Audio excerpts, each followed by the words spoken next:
So once again, we're saving at least $100 by switching to doing our hair ourselves. I was a little intimidated by this one, but I pulled it off, y'all. So keep watching if you want to see how. All right, so don't miss this part because y'all know half the battle of cornrows is the parting.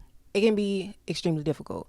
So section off the back first and then connect the front to the back. That way you don't run out of space in the back and still have hair in the front, if that makes sense. So game changer, like big game changer for me when I'm doing my cornrows. So this first braid that I'm doing is just going to be a regular straight back stitch braid.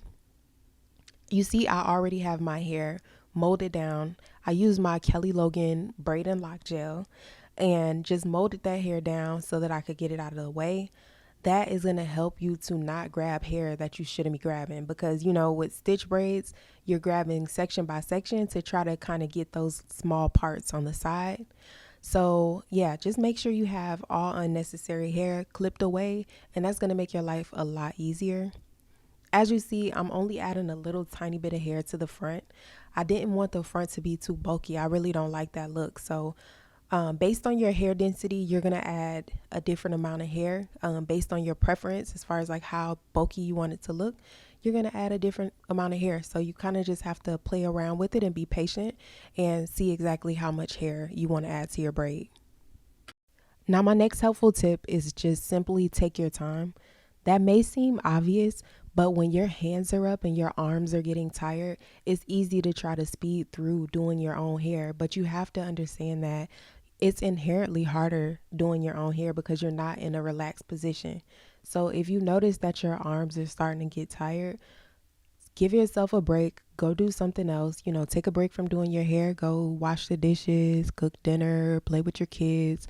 I don't know, do something else and then come back to doing your hair, and you'll notice a big difference when you just give yourself a little bit more time to finish your style.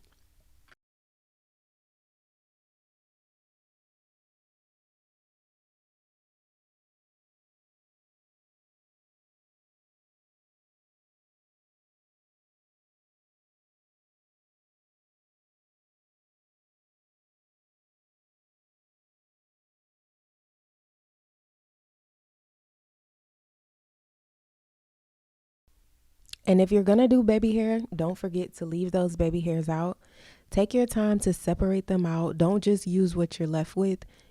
Actually be intentional about it and separate out some baby hairs. That way when you're done, you have something to play with.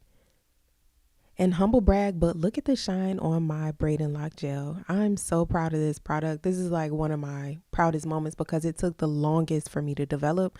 I wanted it to be perfect. And I always have to add in that I do make my braid and lock gel on my own. There's so many that are in the market. The market is like heavily saturated, but what separates me from everyone else is that I make mine on my own. So the benefit in that is that during the developmental process, I was actually using every version on my hair and just tweaking it and making it better and better. I have obviously natural hair, and so the fact that it's being used on natural hair and being developed to perform for natural hair is an added benefit versus just using the same braid and lock gel that's shipped from China, and then the person who owns the business, they just slap a different label on it and call it their product. And no shade, you got to do what you got to do, but that's my humble brag. Like, I do it on my own and I'm very proud of that.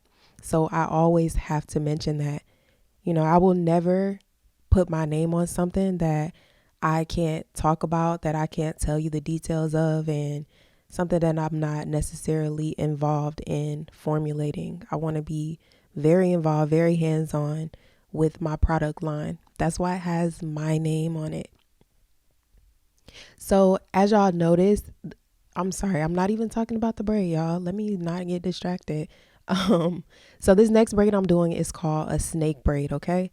So tips for doing the snake braid. Right here you see that I'm making sure that I go all the way up because you want that very pronounced S pattern when you do this. You don't want it to be, you want it to be very blunt, So you want to make sure that you're braiding all the way up and all the way down, and don't add too much hair or the pattern will start to look a little muddled because the braids will be so thick. I think you get a nicer look when you don't use so much hair. So for all of these braids, I barely added any hair to the front. Most of the hair was just added in the back when I was going to extend the braids down, okay?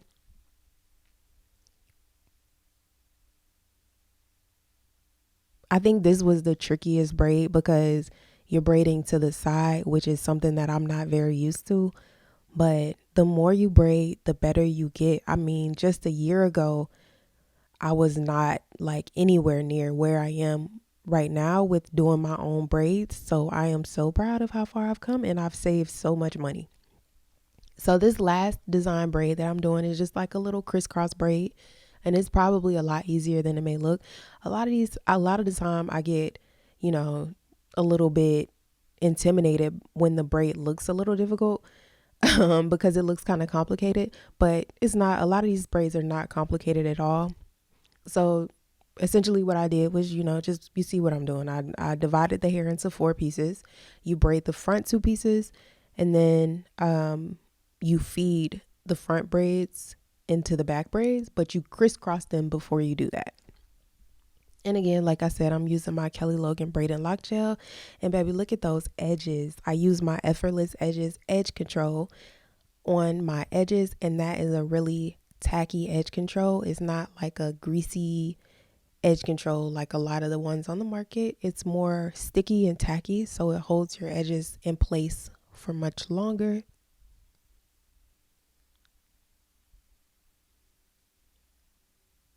And also, you don't have to worry about either of these products melting and becoming just oily. That's another pet peeve of mine with braid and lock gels and with edge controls. They become oily, or they leave white residue, or they just don't really hold very well. They don't perform very well. You don't have to worry about that with these two products here. But I'm also going to show you my little secret to taking that to the next level and ensuring that my edges last long and my braids look super neat. Another tip, make sure you put the best looking braid on top. Y'all, I'm super proud of myself, and I know my braiding is just going to get better and better. You just got to keep practicing, and it'll just get better and better, and you'll save more and more. All right. So now you see me adding my setting mousse to my hair. And this is what's just going to take the style to the next level and make it look super crisp and neat and shiny and just overall just more professional. It's going to give it that professional finish. So you put the braid and lock mousse all over, and you're going to cover it up with a do-rag. I'm going to be using my Kelly Green satin line do-rag. Satin line is very important because it's not going to draw moisture from your hair.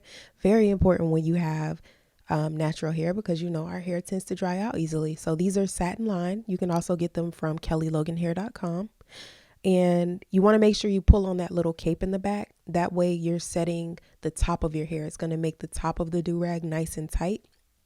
So pull down on that, and then just take it down after, like, ideally overnight, but at least, like at least an hour.